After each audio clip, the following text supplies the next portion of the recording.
Good morning, Radhe Radhe दोस्तों। स्वागत है आप सभी का मेरे मॉर्निंग डेली ब्लॉग में। कैसे हैं आप सब? उम्मीद है अच्छे होंगे, स्वस्थ होंगे, प्रसन्न होंगे। और प्रसन्न रहना जीवन की सबसे बड़ी पूंजी है।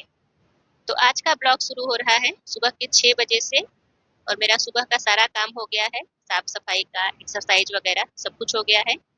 तो अभी मैं नहा कर आ गई हूँ और अब मैं पूजा करूंगी। तो जब मौसम बहुत ठंडा होता है तो मुझे अच्छा नहीं लगता इतना सुबह सुबह अपने लड्डू गोपाल को जगाना। लेकिन क्या करें, पूजा करती हूँ तो मंदिर में तो लगता है जगा देती हूँ उनको।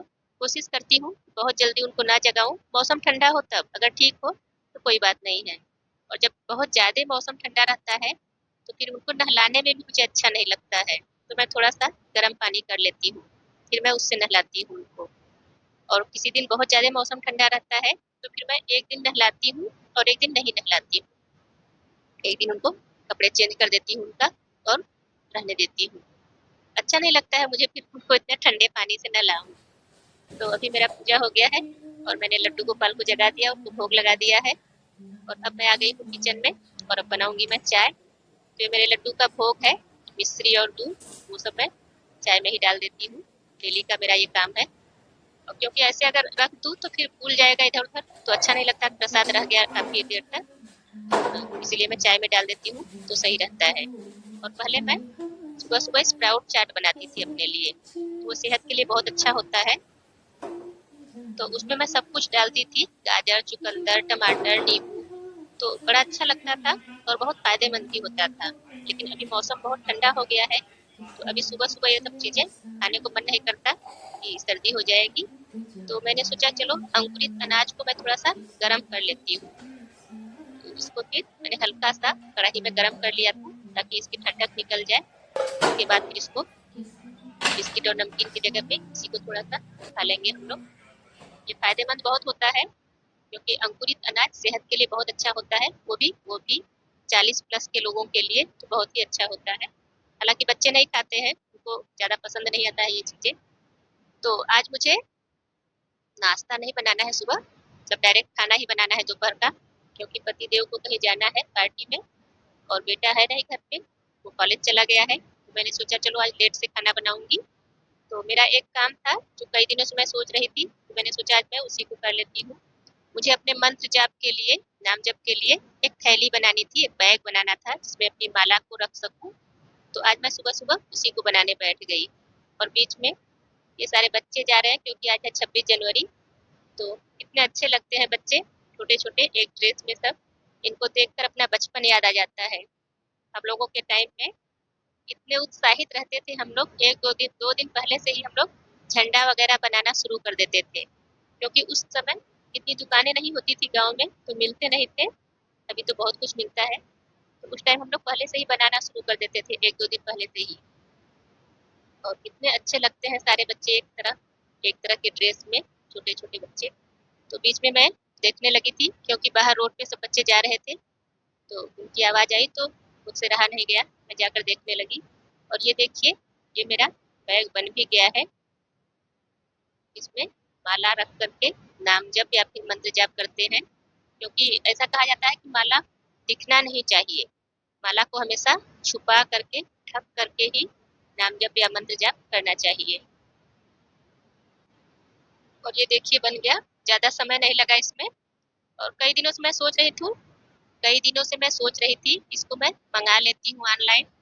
फिर मैंने सोचा कुछ बड़ी बात नहीं है, इसको मैं बना ही लेती हूँ, थोड़ा सा समय लगेगा। तो ये मेरा फाइनली बन गया।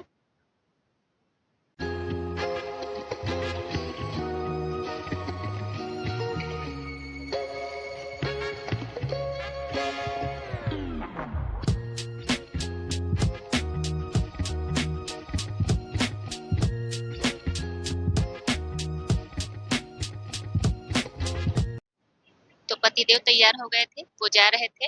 और उनका यही है कि उनको कोई भी सामान मिलता ही नहीं है। कोई भी सामान सामने ही रखा होगा पर उनको नहीं मिलेगा जब तक मैं उसको लाके उनके पास ना दूँ। तो अभी वो रेडी हो गए थे, उनको शूज ही नहीं मिल रहा था। फिर मैंने उनको पहनाया और वो रेडी होके जा रहे थे। तो अब मैं आराम से फिर दोपहर का खाना बनाऊंगी।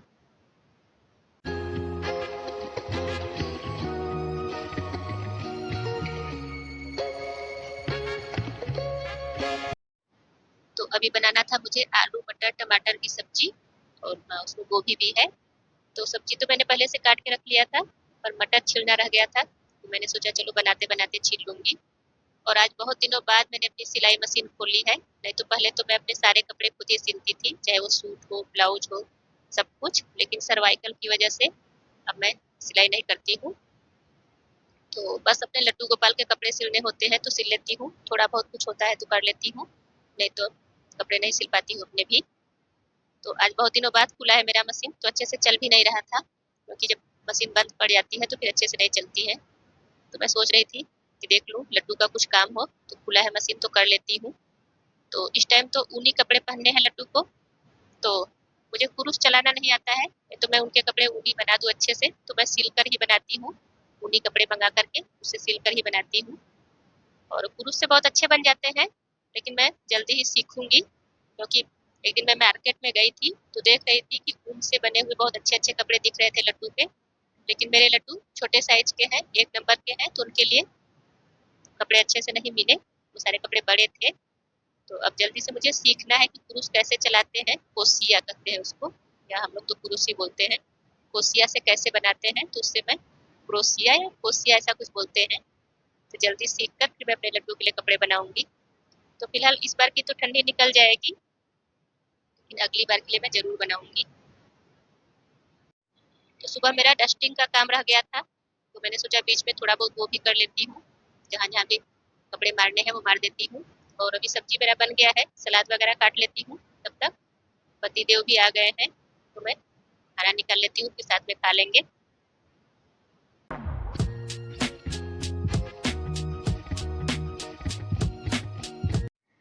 तो अभी मैं बर्तन वगैरह साफ कर लेती हूँ, और मुझे बहुत अच्छा लगता है कि खाना खाने के बाद ही बर्तन धुल के साफ कर देना, क्योंकि बोलते हैं ना खाना खाने के तुरंत बाद सोना या बैठना नहीं चाहिए। तो मुझे अच्छा रहता है कि मेरे बर्तन भी धुल गए, और मेरा एक तरह से एक्सरसाइज भी हो गया। खाने के बाद लोग टहलते हैं, तो मैं खड़े खड़े साफ सफाई का काम भी खत्म कर लेती हूँ, और एक साथ मेरा 2 काम हो जाता है। तो आज के ब्लॉग में बस इतना ही। अगर वीडियो पसंद आए तो वीडियो को लाइक कीजिए, और चैनल पे पहली बार आए हैं तो चैनल को सब्सक्राइब करना ना भूलें। मिलते हैं फिर अगले ब्लॉग। राधे राधे।